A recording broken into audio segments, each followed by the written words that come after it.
আসসালামু আলাইকুম। আমি চিকিৎসক Golam Mostafizur Rahman, local medical assistant,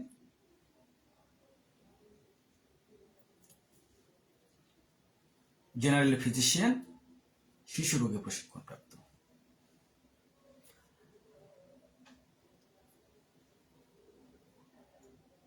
আমার ভিডিও আজকে যারা দেখছেন সবাইকে জানাই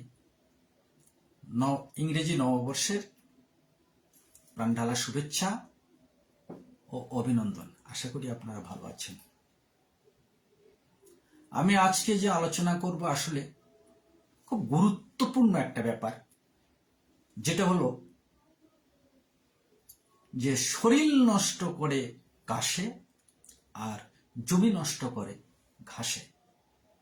এটা আজকের কথা নয়, এটা বহু আগে প্রচলিত এই কথাটা ছিল। কৃষকের মধ্যে যেমন ঘাসে জমি নষ্ট করে, তেমনি কাশে শরীর নষ্ট করে। তাই আজকে যারা আমার ভিডিও দেখছেন, প্রতি বৃহস্পতিবারের নাই আজকে ইংরেজি নববর্ষের প্রথম দিন। আজকে দিয়ে শুরু করলাম এই বৎসরের যাত্রা। আপনাদের দিন শুভ হোক, ভবিষ্যৎবাণী শুভ হোক, সুন্দর হোক, সচ্ছল হোক। আল্লাহ পাক হায়াত দারাজ করুক আপনাদেরকে। আজকে যারা আমার ভিডিও দেখছেন প্রত্যেককে জানাই আমার প্রাণ নিংড়ানো অভিনন্দন ও শুভেচ্ছা। আমি আজকে একটু আগেই লাইভে আসলাম, 15 মিনিট আগে লাইভে এসেছি। তো বলতে গেলে একটা কথাই, যে কোনো কাজে আমরা করি না কেন সেটা সম্পন্ন করা উচিত।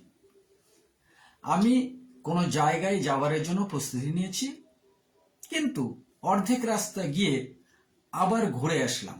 আমার কাজটাও হলো না, সময়ও নষ্ট হলো। তাই আপনারা ভিডিওটা দেখবেন। ভিডিওর শেষ পর্যায়ে কতগুলো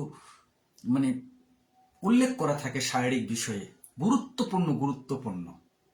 ভিডিওটা না টেনে যদি দেখেন, এটা আমি যেমন সফলতা অর্জন করব, তেমনি আপনারাও আপনাদের শরীরের বিভিন্ন দিক নির্দেশনা অবশ্যই লক্ষ্য করে আপনারা চিকিৎসা নির্ধারণ করতে পারবেন। আসি আলোচনায়, যেটা হলো খুব গুরুত্বপূর্ণ। এই যে সর্দি, এই সর্দিটা মানুষকে লাগে। আমি যেহেতু একজন চিকিৎসক মানুষের, এই জন্য মানুষ নিয়েই আমি কথা বলবো। মানুষকে যখন সর্দি লাগে, কি কারণে সর্দি লাগে? আমি অবশ্য বিগত ভিডিওতে উল্লেখ করেছি।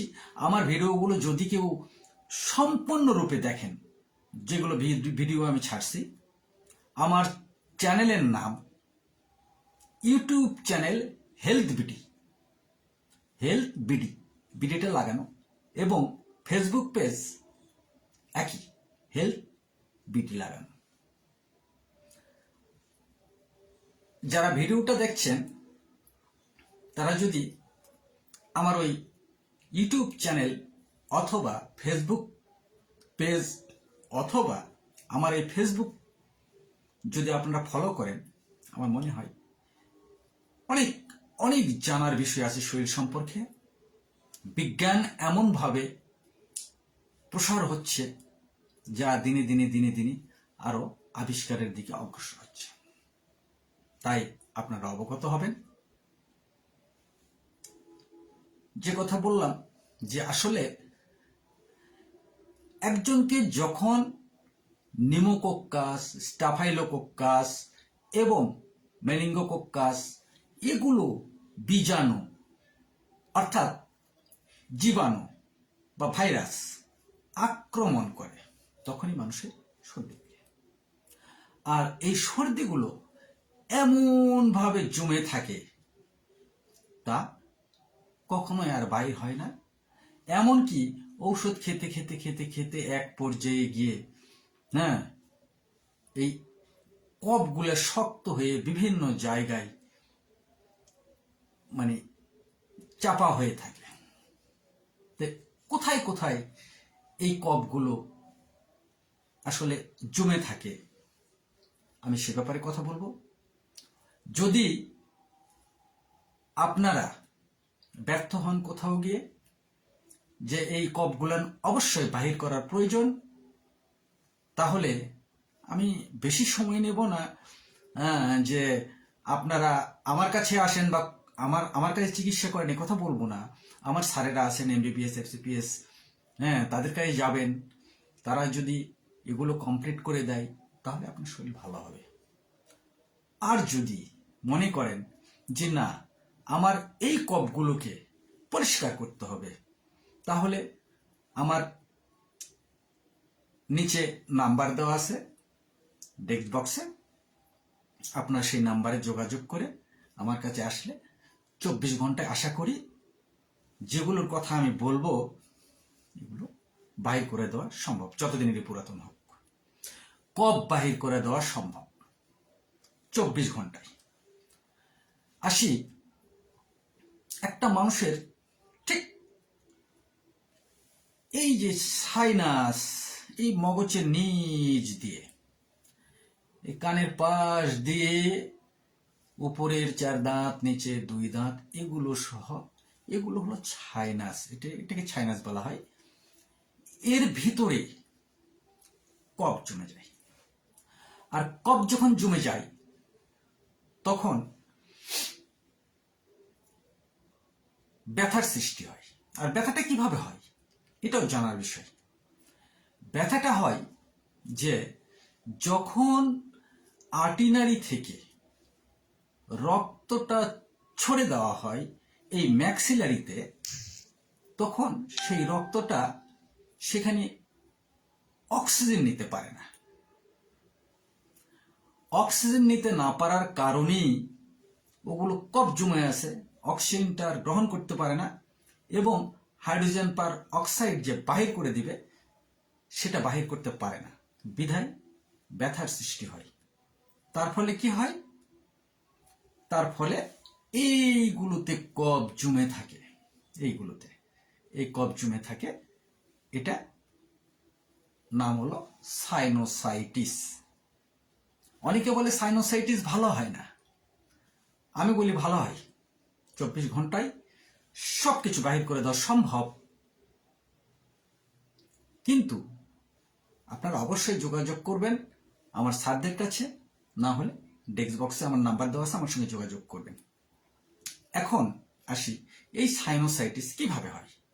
যেমন এটা হলো একটা নাকের রোগ। নাকের ভিতর দিয়ে যে শ্বাস আমরা টানি, তখন এই ভ্রুর 2 পাশ দিয়ে যখন কফগুলো জমা হয় এই দিক দিয়ে যায়, তখন এটাকে বলে আমরা ম্যাক্সিলারি সাইনোসাইটিস। এখানে যখন জমা হয় তখন রাইট ফ্রুটু এবং লেফট ফ্রুটু সাইনোসাইটিস বলা হয়। আর যখন মাঝখান দিয়ে যখন বন্ধ হয়ে যায় তখন ফ্রন্টাল সাইনোসাইটিস বলা হয়, মানে সামনের দিকে সাইনোসাইটিস বলা হয়। এই যখন কফগুলো জমা হয়ে থাকে তখন যেগুলো সূক্ষ্ম সূক্ষ্ম শিরা উপশিরা আছে এগুলো ভিতরে জমে থাকে। যখন জমে থাকবে তখন ওর ভিতরে রক্ত চলাচল করতে সমস্যা হবে। আর যদি ওগুলো পরিষ্কার হয়ে যায় তাহলে এগুলো পরিষ্কার হয়ে গেল, অক্সিজেনটা সম্পূর্ণরূপে পাইল। আর যাদের পরিষ্কার নাই তাদের কি হয়? এই সাইনোসাইটিসের কারণে চোখে কম দেখে। এই কফ জমার কারণে, কফ জমা আমি বলি, আমি সাইনোসাইটিস রোগী বলতেছি, যে তাদের মাথা ব্যথা করে, বিভিন্ন দিকে ব্যথা ছড়ে যেতে পারে। তবে অনেকের আবার মাইগ্রেনের জন্য হয়ে থাকে। তো মাইগ্রেন হলে সেটাকে গরম খাবার খেলে হয়তো ভালো হয়ে যায়, সেটা আমি রোগ যখন আলোচনা করব রোগ সম্পর্কে, তখন আমি অবশ্যই বলে দেব মাইগ্রেনটা কি। আমি আজকে সাইনোসাইটিস সম্পর্কে বলছি এবং কফ সম্পর্কে বলছি। এই কফগুলো যখন জমা হয়ে থাকে, তখন ব্যথা যখন শুরু হয়, যখন অক্সিজেন না নিতে পারে, তখন বুকের এই বাম পাশে যেখানে হাড় আছে, হাড়টা একটু খাড়া হয়ে মানে একটু মানে তরঙ্গের মতো লাফালাফি করে। ঠিক যখন তরঙ্গের মতো লাফালাফি করে, তখন অস্বস্তি বোধ লাগে। তখন কোনো ছাত্রছাত্রী বা কোনো ব্যক্তি এটা আর ভালো লাগে না, কোনো কাজ করতে, পড়তে ভালো লাগে না, তখন যে শুয়ে পড়ে যে আমার মাথা ব্যথা হয়েছে। এর জন্য সাধারণত কি হয়, চোখের জ্যোতিও কমে যায়, অনেক সময় চোখেও কম দেখে। তাই সাইনোসাইটিস যাদের হয়, এই কফগুলো যদি বাহির হয়ে যায়, তখন সম্পূর্ণটাই ভালো হয়ে যাবে, আর কোনোদিনই হয়তো জমবে না। তাহলে অক্সিজেনও ঠিক পাইল, আপনার সাইনোসাইটিসও ভালো হয়ে গেল। তারপরে আসি যে সাইনোসাইটিসের পর আমরা আর কোথায় কফ জমে। এই সাইনোসাইটিস যাদের হয়, তাদের নাকের মধ্যে এই যে এখানে যেটা আছে, এখানে রাইনাইটিস প্রবলেম দেখা দেয়, মানে সবসময় অ্যালার্জি ঘুরঘুর ঘুরঘুর ঘুরঘুর করতেই থাকে। হ্যাঁ জি স্যার, এমডি আব্দুর রহমান রাজু, আপনাকে বিশেষ অভিনন্দন, আপনি যুক্ত হয়েছেন এত কষ্ট করে এই শীতে।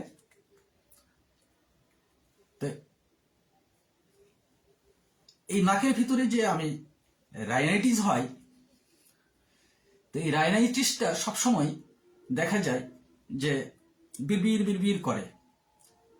অনেক সময় আবার দেখা যায় যে এটার জন্য আসলে রাইনাইটিসের কারণে কানের রোগ হয়, যাকে আমরা বলি ওটিটিস মিডিয়া। আমি পরিচয় কানের সম্পূর্ণ পরিচিতি আপনাদের কাছে তুলে ধরেছি, কোথায় কিভাবে কি হয়, তখন কানের রোগ আসে। আর যদি আপনার সাইনোসাইটিস সম্পূর্ণরূপে ক্লিয়ার থাকে, তাহলে আপনার রাইনাইটিস প্রবলেম থেকে এবং আপনার সাইনোসাইটিসের প্রবলেম থেকে এবং আপনার কানের ভিতরে যেগুলো আছে, যেমন 6টি পর্দা আছে বা অঙ্গ আছে, হ্যাঁ মানে যেগুলো আছে, এগুলোর থেকে অনেকটা রক্ষা পাওয়া যায়। আর সাইনোসাইটিস একবার ক্লিয়ার হয়ে গেলে রগগুলো সতেজ হয়ে যায় এবং সে লোক সুস্থ থাকে। আমার মনে হয় যে আমার তো দেখা মতে 10, 12, 15 বৎসরে 20 বৎসরে আমি দেখছি মোটামুটি ভালো চলে যাবে। আমি যেহেতু এ ব্যাপারে কিছু কাজ করেছি। এখন আসি যে রোগগুলোর কথা বললাম, তারপরে আমরা যে খাদ্য খাই, এই খাদ্যটা খাচ্ছি, এই খাদ্য খাবারের পরে খাদ্য নালী যেটা আছে, পুরো খাদ্য নালীটা, নালীর ঠিক পার্শ্বে পিছনে ফাসিয়া একটা শ্বাসনালী আছে। এই শ্বাসনালীটা কোথায় গিয়ে অবস্থান করে? এই শ্বাসনালীটা অবস্থান করছে 2 ফুসফুসের ভিতরে। এই দিক দিয়ে আমরা অক্সিজেন গ্রহণ করি, যেমন নাক দিয়ে নেই, অনেক সময় মুখ দিয়েও নেই, কিন্তু নাকই সচরাচর বেশি। হ্যাঁ, তখন জি স্যার, আসসালামু আলাইকুম, রফিকুল ইসলাম, আপনি যুক্ত হয়েছেন এত কষ্ট করে এত রাতে, আপনাকে অশেষ ধন্যবাদ এবং নববর্ষের শুভেচ্ছা। তো এই খাঁচিয়ার মাধ্যমে আমাদের ফুসফুসে আমরা অক্সিজেন গ্রহণ করি, আর যখন অক্সিজেন গ্রহণ করি তখন ফুসফুস দুটা ফুলে ওঠে আবার যখন ছেড়ে দেই তখন আবার ফুসফুসটা ছোট হয়ে যায়। ট্রাচিয়ার মাধ্যমে আমরা অক্সিজেন গ্রহণ করি, কিন্তু ফুসফুসে যখন আমরা অক্সিজেনটা নিই তখন ফুসফুসের ভিতরে যখন অক্সিজেনটা যায় তখন যদি ওখানে কোনো রকম কোনো কফ জমা হয়ে থাকে, ছোট্ট ছোট্ট জালির মতো খেয়ে যেগুলো দেখা যায় ফুসফুসের ভিতরে, ওগুলো অক্সিজেন গ্রহণ করে এবং কার্বন ডাই অক্সাইডকে ছেড়ে দেয়। আমার ভিডিওটা একটু লম্বা হচ্ছে, আমি আশা করি আপনাদের অনেক উপকার হবে যদি আপনারা শোনেন এবং গোটা ভিডিওটা দেখেন। তো যখনই আমাদের রক্তটা এটা কিন্তু আসলেই আমরা বলি রক্তের একটা ছাঁকনি, যেটা হলো ফুসফুস সেটা হলো রক্তের একটা ছাঁকনি বলা হয়। যখন রক্তটা ওখানে ভেন থেকে ছেড়ে দেয়, ছেড়ে দেওয়ার পরে যে ছোট্ট ছোট্ট আর্টিনারি, ওই যে খন্ড খন্ড ছোট্ট ছোট্ট জালের মতো, ওগুলোতে কফ জমে থাকলে তখন আর অক্সিজেনটা তারা গ্রহণ করতে পারে না। যখনই গ্রহণ করতে পারে না তখনই ফুসফুসটা আর খেলতে পারে না ঠিক মতো, পালমোনারি আর ভিতরে আছে পালমোনারি খেলতে পারে না। যখন খেলতে পারে না তখন তার ভিতরে একটা জ্বালা হয়, ফুসফুসের একটা যন্ত্রণা হয়। আর এই ফুসফুস যদি উপরের দিকে আস্তে আস্তে কফ জমতে জমতে জমতে জমতে যখন উপরের দিকে থাসিয়ার দিকে আসে, যেমন এই যে এই যে খাদ্যনালী যে আছে, খাদ্যনালীর পিছন দিয়ে গোল এরকম গোল থাচিয়ার মতো একটা নালী যে ফুসফুসে গেছে, আস্তে আস্তে আস্তে আস্তে কফ জমতে জমতে ওই থাচিয়ার নালীটা এই সব পাশ দিয়ে কফ জমে একেবারে বন্ধ হয়ে যায়। অনেক সময় যখন এরকম বন্ধ হয়ে যায় বা এটাকে যেমন বন্ধ হয়ে যাচ্ছে, ঠিক আমরা তখন সেটাকে বলি হাঁপানি বা অ্যাজমা বা টান হয়েছে, এরকম ধরনের কথা বলে থাকি। আসলে আমি এর আগে ভিডিও দিয়েছি যে অ্যাজমা বা হাঁপানি কোনো রোগ নয়, এর কারণ কোথাও খুঁজে পাওয়া যায় নাই। ঠিক তখনই ওই যে কফগুলো যে জমে যায় তখনই আমরা কি করি, ইনহেলার ব্যবহার করি। ইনহেলার যখন ব্যবহার করি তখন যে এই যে আমি যে দেখালাম যে এরকম ভাবে জমে গেছে, ঠিক আস্তে আস্তে ইনহেলার পাওয়ারের পরে এইরকম ভাবে ফাঁকা হয়ে যায়। এই যে এই যে এই যে এরকম আছে, এরকম এরকম আস্তে আস্তে ওই ফাঁকা হয়ে যায়। ঠিক একটা ব্যক্তি যখন ওই থাসিয়াতে কফ জমে থাকে তখন ওই কফগুলো যে ভর্তি হয়ে যায়, জমে যায় এই কফগুলো, এটা বন্ধ হয় না, কিন্তু এর ভিতরে যেগুলো আছে সেগুলো এরকম বন্ধ করে ধরে থাকে আর ওটা ঠিকই থাকে। তো এই থাচিয়া যখন বন্ধ হতে থাকে তখন ইনহেলার টানতে দেওয়া হয় বা অনেক ঔষধ দেওয়া হয়, যে ওষুধটা খাইলে সে ওই থাচিয়াটা একটু ফাঁকা হয়ে যাবে, কফগুলো ফাঁকা করে দেবে এবং শ্বাস প্রশ্বাসটা নিতে পারবে। এই কারণেই তাকে আমরা বলি হাঁপানি বা অ্যাজমা বা টান। যদি দেখা যায় যে এরকম পর্যায়ে হয়েছে, এই কফের কারণে বিভিন্ন রোগ হতে পারে। যেমন ফুসফুসের ভিতরে কফ জমে থাকলে অনেক সময় দেখা যায় তার ব্রনকাইটিস হয়, অনেক সময় দেখা যায় তার ব্রনকাইটিস হয়, অনেক সময় দেখা যায় যে যখন পুরাতন হয়ে যায় তখন এটা আপনার অ্যাজমা বা টানের মতো হয় তখন তাকে অ্যাজমা বলা হয়।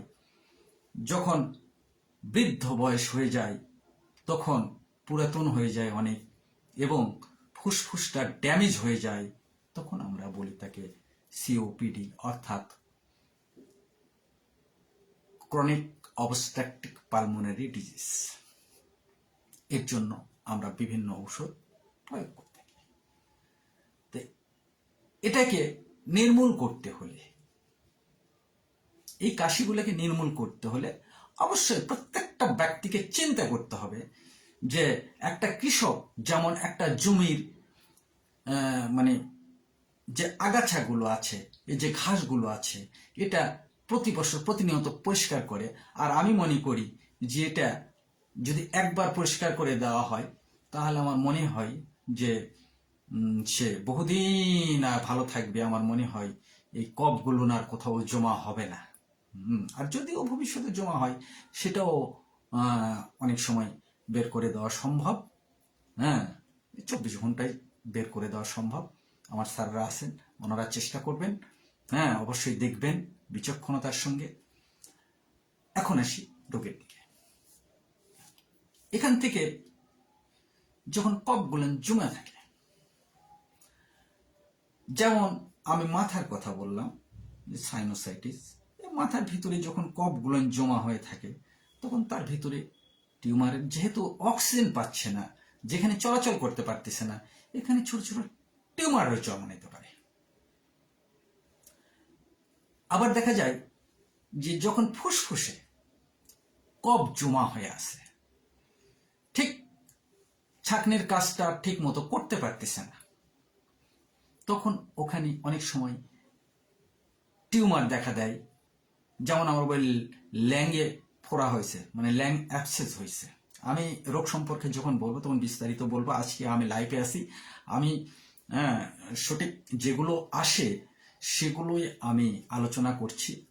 অনেক সময় বলা হয় ল্যাং অ্যাবসেস, অর্থাৎ ফুসফুসে ফোড়া হয়েছে, ফুসফুসে টিউমার হয়েছে। তো যেখানে জঙ্গল বেশি থাকে, মানে ছোট ছোট জঙ্গল, কাশি কিন্তু বিশাল একটা জঙ্গল, যার দরুনই আমি নামটা দিয়েছি যে প্রবীণ সেই সেই কৃষকের নামই যে জমি নষ্ট করে ঘাসে, ঠিক তেমনি ভাবেই শরীর নষ্ট করে কাশে। এই কাশ থেকে অবশ্যই উদ্ধার হওয়ার জন্য যে প্রয়োজন সেটাই আমি আলোচনা করছি সরাসরি। আসি যে এই ফুসফুস যেন ড্যামেজ না হয় এই কফ জমা হয়ে, আবার এই কফ জমা না হয়ে, কফ জমা হয়ে যেন কোনো টিউমারের বা কোনো ফোড়ার সৃষ্টি না করে, এই জন্য পরিষ্কার রাখতে হবে। থাচিয়া যেন বন্ধ না হয় তার জন্য ব্যবস্থা করতে হবে। সেটা কি, সেটা আমি পরে বলবো। আচ্ছা, এই যে আমি সাইনোসাইটিস যেটা বলা হয়েছে, আমি যেটুকু বললাম যেভাবে কানের রোগ টোগ, এটাও যদি পরিষ্কার রাখা হয় তাহলে চোখের জ্যোতিও ঠিক থাকবে এবং কানের রোগ থেকেও মুক্ত পাওয়া যাবে, এবং রাইনাইটিস প্রবলেম যেটা আছে নাকের ভিতরে হয় সেখান থেকেও মুক্ত হওয়া যাবে। এবং যে অক্সিজেনটা টানবে ভিতরে, এ টানতে পারে না, কোথাও ব্লক হয়ে আছে বিধায় পলিপাস প্রত্যেকটা লোকেরই আছে দুই পাশে, কিন্তু ছোট ছোট, সেই ছোট ছোট পলিপাসগুলো অনেক সময় বড় হয়ে যায়, কারণ অক্সিজেন নিতে পারে না বিধায় ওই যে চিকন শিরাটা আছে এই শিরাটা ফুলে ওঠে। ফুলে ওঠার কারণে ভিতরে কিছুই থাকে না, ওর ভিতরে ওই যে যে পলিপাসটা হয় ওর ভিতরে কিছুই থাকে না, শুধু উঁচু হয়ে যায়। এগুলোর থেকে মুক্ত থাকে। আর ছোট জঙ্গল যেখানে, সেখানে ছোট ছোট সাপ, বিচ্ছু, ধরেন যে আরে ছোট যেগুলো জীব জানোয়ার আছে খুব বিষাক্ত বিষাক্ত, ছোট জঙ্গলে বিষাক্ত জিনিস বেশি বাস করে। ঠিক তেমনি ভাবে কৃষকের সেই উদাহরণটা টেনে এনে বলা যায় যে ঘাস যদি জমিতে হয় তাহলে কিন্তু শস্য হবে না।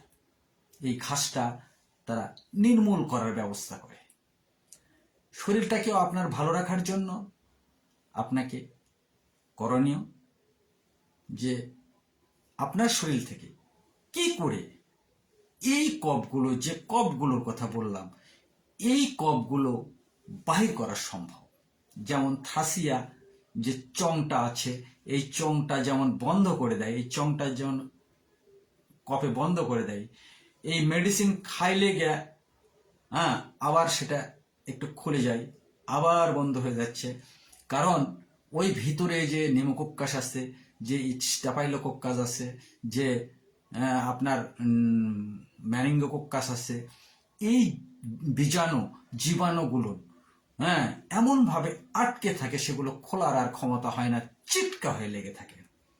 তো এই চিটকাটাকে দূর করার জন্যই এবং আপনাদেরকে চিন্তা করতে হবে যে আমি যদি এই শরীরকে সুস্থ রাখতে যাই তাহলে আমার একটি অংশ, সেটা হলো আমার শরীর থেকে যে কফ আছে যে যে জায়গায়, সেই কফটাকে বাইরে দিতে হবে।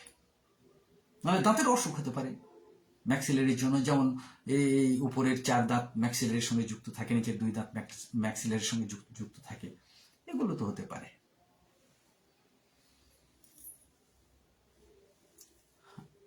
আপনারা যারা কষ্ট করে এই শীতে আমার ভিডিও দেখছেন, এখনো শেষ করি নাই। আপনাদের প্রশ্ন থাকলে অবশ্যই আমাকে কমেন্ট বক্সে লিখবেন, আমি তার জবাব দিতে চেষ্টা করব। না হলে আমি আপনাকে মেসেজ জানিয়ে দেব, না হলে আপনার প্রোফাইলে ঢুকে জানিয়ে দেব। আসি, ফুসফুসটা যেন ড্যামেজ না হয়। যে ফুসফুসের কাজটা হচ্ছে রক্তকে ছাঁকা, মানে রক্তের একটা ছাঁকনি। আমরা বিভিন্ন জিনিস যেমন ছাঁকা উঠাই, কোনো মানে ধুলাবালি বা হ্যান ত্যান থাকলে সেগুলো ছাঁকে আমরা যেমন পরিষ্কার করি, ঠিক তেমনি রক্তকে ছাঁকার কাজটাই করে ফুসফুস। এই ফুসফুসকে রক্ষা করার দায়িত্ব আপনার আমার, যার যার শরীর তার। একজন চিকিৎসক সবসময় চিন্তা ভাবনা করেন যে কিভাবে আমার এই রোগীটা সুস্থ থাকবে, সেই চিন্তা ভাবনা করে। আসলে ভিডিও আপনারা দেখেন কিন্তু অল্প একটু দেখে কেটে দেন। ফিনিশিংটা হলো যে আল্লাহ পাক পৃথিবীতে মানুষকে পাঠাইছে, এই মানুষের মধ্যে থেকে বিজ্ঞান দিনে দিনে দিনে দিনে এত চর্চা করতেছে যে তারা অনেক অগ্রসর। আরো জানার বাকি আছে, দিনে দিনে আরো কিছু উদ্ঘাটন হবে। তা আমি মনে করি যে আপনার ফুসফুসকে রক্ষা করা কি, কফকে দূর করলে ফুসফুসটা আপনার ভালো খেলবে, পালমোনারি গ্ল্যান্ড ভালো খেলবে এবং আপনার থাচিয়ার যে কফগুলো জমা হয়ে আছে এগুলোকে ঝাড়া বাহির করা সম্ভব। অবশ্যই সম্ভব। যদি প্রয়োজন পড়ে ডেসক্রিপশনের নিচে আমার নাম্বার দেওয়া আছে, যোগাযোগ করবেন। ফোনে নয়, আমার চেম্বার আছে নসরতপুর বাজার এবং বগুড়াতে আমার বাসা। আমার সঙ্গে যোগাযোগ করে আপনারা অবশ্যই পরামর্শ নেবেন। এতে খরচ হয়, আপনার শরীর রক্ষা করতে গেলে অবশ্যই খরচ হবে। তো বিভিন্ন ধরনের পরীক্ষা এই জন্যই দেওয়া হয় যে আসলে একটা অ্যাজমার পেশেন্টকে যখন দেখা হয় তখন দেখা হয় তার ভিতরে টিবির জন্ম নিছে কিনা, তার ভিতরে ব্রঙ্কাইটিসের জন্ম নিছে কিনা, ফুসফুসটা অকার্যকর হয়েছে কিনা। কারণ অকার্যকর হয় সেই মুহূর্তে যখন কফ চিটকা হয়ে লেগে যায়, তখন আর খুলতে পারে না। সম্ভব, কফগুলো বাহির করে দেওয়া সম্ভব, হয়তো আর জমবেও না। আছে অনেক পদ্ধতি আছে, অবশ্যই চিকিৎসকেরা ভালো জানেন, আপনারা অবশ্যই পরামর্শ নেবেন। আর যেটা বললাম ম্যাক্সিলারি, এই ম্যাক্সিলারিটা আপনারা সবসময় পরিষ্কার রাখবেন, পরিষ্কার পরিচ্ছন্ন রাখবেন এবং কফমুক্ত শরীর আপনার যেন থাকে, সেই চিন্তা চেতনা নিয়ে আপনাকে চলতে হবে। বিগত দিনে আমি ভিডিও দিয়েছি কৃমি সম্পর্কে, কে দেখেছেন না দেখেছেন জানি না। কৃমি 4 প্রকারের আমি উল্লেখ করেছি পুঙ্খানুপুঙ্খ। যদি শেষ পর্যায়টা দেখেন তাহলে কৃমির কি ভয়াবহ রূপ তাও আপনারা দেখতে পাবেন। তা আমি মনে করি যে আপনার শরীরকে সুস্থ রাখার দায়িত্ব আপনার। আপনার বিস্তারিত জানার জন্য আমি দিনে দিনে আল্লাহ পাক যেটুকু হায়াত রাখছে আমি আপনাদের জন্যই এই সেবা দিতে বাধ্য। এবং আমি মনে করি যে আমার ভিডিও যদি আপনারা দেখেন তাহলে কোনো বই পড়তে হবে না। আমার ভিডিও যদি আপনারা দেখেন তাহলে বই পড়তে হবে না। আপনার কি সমস্যা হচ্ছে সেই সমস্যার কথা একজন চিকিৎসককে বললেই সেই চিকিৎসক এমনিতেই বুঝে নেবে যে না তার এটা হয়েছে। কিন্তু পরীক্ষার প্রয়োজন কি জন্য? এগুলো যে কফ জমে থাকার কারণে আপনার সমস্যা এগুলো আছে কি না এটাকে দেখার জন্য। যেমন টিউমার, যেমন অ্যাবসেস মানে ফোড়া, যেমন আপনার ফুসফুসে ড্যামেজ হয়ে গেল কিনা। তো আপনারা কফ মুক্ত রাখতে অবশ্যই হ্যাঁ, এবং আমার স্যারদের কাছে পরামর্শ নেবেন, আমার স্যারদের কাছে যাবেন। তারপরেও যদি আমার পরামর্শ প্রয়োজন হয়, আমি মনে করি যে কফকে বাহির করে দেওয়ার জন্য 24 ঘন্টায় যথেষ্ট। কফ বাহির হয়ে চলে যাবে, আর থাকবে না। তবে অ্যাজমা ভালো হবে না, এটা আল্লাহ পাক ভালো করবে, সৃষ্টিকর্তা ভালো করবে। কিন্তু আপনার শরীরের যে কফগুলেন, সে কফগুলেনকে নির্মূল করার দায়িত্ব হ্যাঁ যদি কেউ নিতে পারে তাহলে অবশ্যই কফগুলেন দূর হবে। আজকে আপনাদের সামনে আমি লাইভে আলাপ করলাম, আপনারা আমার সঙ্গে অনেকেই যুক্ত আছেন। ভালো লাগলো, সুন্দর লাগলো। আপনারা কষ্ট করলেন রাত জেগে, এর জন্য আর বেশি লম্বা ভিডিও করব না, যেহেতু রাত হয়ে যাচ্ছে। আমি আবারও বলছি যে আমি যেগুলো প্রতি বৃহস্পতিবার আমি রাত 10টায় বসি, যখন গরমের সময় আসবে তখন আরো মনে হবে যে 11টা 12টা বাজলেও কোনো সমস্যা হবে না, যদি আল্লাহ পাক ভাগ্যে রাখে। আমি যে ভিডিও দিয়েছি আমার ভিডিওর ভিতরে আপনারা অবশ্যই দেখবেন যে হেলথ বিডি চ্যানেলে আমার সম্পূর্ণ দেওয়া আছে ভিডিও, ছোট ছোট আকারে ভিডিও দেওয়া আছে, এবং ফেসবুক পেজেও আপনারা পাবেন, এবং হেলথ বিডি নামে হেলথ বিডি লাগানো আপনারা পাবেন। আপনাদের বই পড়তে হবে না। আর একটা কথা আমি বলি, শোনেন, আজকে যারা সময় নষ্ট করে আপনারা ভিডিও দেখছেন বা শুনছেন, সামান্য কথা শুনছেন, আপনারা যেটাই আমারটা বাদ রেখে আপনার মনে যেটা চাবে, যে কোনো ভিডিও দেখলে বা যে কোনো কাজ দেখলে মনোযোগ সহকারে দেখবেন এবং মনোযোগ সহকারে করবেন, তাতে সফলতা আসবে, এটাই আমি আশা করি। তো আমি আর বাড়াবো না বিভিন্ন কথা বলে, এবং আমার ইউটিউব চ্যানেল হেলথ বিডি এবং ফেসবুক পেজ হেলথ বিডি, আর আমি যেটাই কথা বলছি এমডি গোলাম মোস্তাফিজুর রহমান ফেসবুক। আপনাদের যদি ভালো লেগে থাকে এটাকে আপনারা বেশি বেশি শেয়ার করবেন, বেশি বেশি লোক যেন দেখতে পায় এবং তার শরীর সম্পর্কে যেন সে সচেতন থাকতে পারে, সে সুস্থ থাকতে পারে। এর জন্যই আপনারা কমেন্ট বক্সে জানার আরো কিছু থাকলে লিখবেন এবং অপরকে দেখার মতো সুযোগ করে দেবেন, অবশ্যই শেয়ার দেবেন। ভালো লাগলো না খারাপ লাগলো, আমি ভিডিও খুব কষ্ট করে বানাই। এই শীতের রাতে আপনাদের সামনে যে আমি কথা বলছি, আসলে আমি ধনীদের জন্য ভিডিও বানাই না। ধনীদের অনেক টাকা আছে, অনেক চিকিৎসকের কাছে যেতে পারবে, দেশ বিদেশে তারা উড়াল দিয়ে চলে যাবে তাদের চিকিৎসার জন্য। কিন্তু আমার গরিব মা বাবা ভাই বোন যারা আছেন, দেশের ভিতরে তারা অনেকেই চিকিৎসার অভাবে ঘরে অনেক কষ্ট পাচ্ছেন। তাই আমার ভিডিওগুলো যদি ভালো লাগে তাহলে আপনার একজন চিকিৎসক নির্ধারণ করতে সমস্যা হবে না। আমি জানি যে আপনার যে রোগটা হয়েছে, আমি প্রতি বৃহস্পতিবার একটা করে আমি লাইভে আসি, একটা করে আমি বিশ্লেষণ করি। আগামী দিনে যদি বেঁচে থাকি, ভালো থাকি, সুস্থ থাকি, আপনারা দোয়া করবেন আমার জন্য। আমি আরো একটা ভিডিও নতুন থাম্বনেল দিয়ে আপনাদের সামনে হাজির হব, সেটাও বিস্তারিত সমস্ত শরীরের জন্যই থাকবে। আমি পুঙ্খানুপুঙ্খ প্রতি সপ্তাহে একটা করে ভিডিও আমি লাইভে দিব। হঠাৎ ভিডিও আমি লাইভে আসতে পারি, সেটা জরুরি ক্ষেত্রে, কিন্তু প্রতি বৃহস্পতিবার শিডিউল এটা আমি করব। তো এই যখন যে রোগটা হবে আমার ভিডিও দেখে অবশ্যই আমার ছায়ারা আছেন, যারা যে বিশেষজ্ঞ, যেমন নিউরো বিশেষজ্ঞ, যেমন আছেন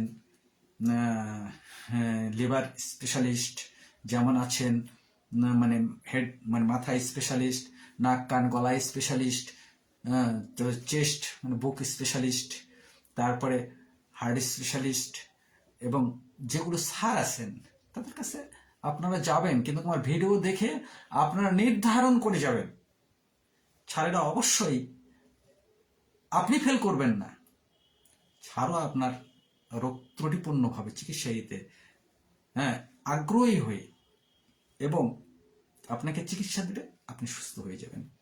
আমি এই জন্যই দিনমজুর খেটে খাওয়া মানুষ, যারা ভ্যান চালক, শ্রমিক, তাদের জন্য আমার ভিডিও। তারা টাকা খরচ করবে, একটু দেখে শুনে করুক। তারা একটা চিকিৎসকের শরণাপন্ন হবে, আমার ছাড়ের শরণাপন্ন হবে, আমার স্যারে 1000 টাকা ফি দিবে, তাহলে তার ভিতরে কি হয়েছে? এই ভিডিওগুলো আমার যে ইউটিউব চ্যানেল আছে সেখানে বাহির করে আপনারা দেখবেন। দেখার পরে আপনারা অবশ্যই আপনার পছন্দনীয় আমার ছাড়ের কাছে যাবেন ইনশাল্লাহ। কোনো বই পড়তে হবে না, কারো কাছে ধর্ণা ধরতে হবে না। আপনারা সুন্দর, সুষ্ঠু এবং মানসম্পন্ন চিকিৎসা পাবেন, এবং যে চিকিৎসাটা পাবেন তাতে আমি মনে করি আমার যে স্যার চিকিৎসা দিবেন সেই স্যারও চিকিৎসা দিয়েও যেমন সার্থক হবেন, আপনি সুস্থ হয়েও অবশ্যই সার্থকতা লাভ করবেন, এই আশাবাদ ব্যক্ত করে আপনার শরীরের যত্ন আপনি নেবেন আগামী দিনে। এবং আগামী ভিডিও দেখার জন্য দাওয়াত রেখে আজকের এই নববর্ষ সবাইকে ইংরেজি নববর্ষের প্রাণঢালা অভিনন্দন, শুভেচ্ছা। আপনাদের আল্লাহ পাক হায়াত দারাজ করুক, এবং বৎসরের শুরুতে যে ভিডিও দিলাম এই ভিডিও শুধু আপনারাই দেখবেন না, প্রথম দিনের ভিডিও আজকের এই প্রথম দিনের ভিডিওটা শেয়ারে আমার মনে হয় যে আপনারা এশিয়া মহাদেশ ভরে দিবেন, এই আশাবাদ ব্যক্ত রেখে, এবং আগামী দিনে আর একটা সুন্দর শরীরে সাজানো গোছানো যেভাবে আমি তৈরি করি এই ভিডিও নিয়ে হাজির হব, এই আশাবাদ ব্যক্ত করে সবাইকে ধন্যবাদ জানাচ্ছি। আপনারা ভালো থাকুন, সুস্থ থাকুন, আল্লাহ পাক আপনাদের হায়াত দারাজ করুক, এই আশাবাদ ব্যক্ত করি। আসসালামু আলাইকুম, আল্লাহ হাফেজ।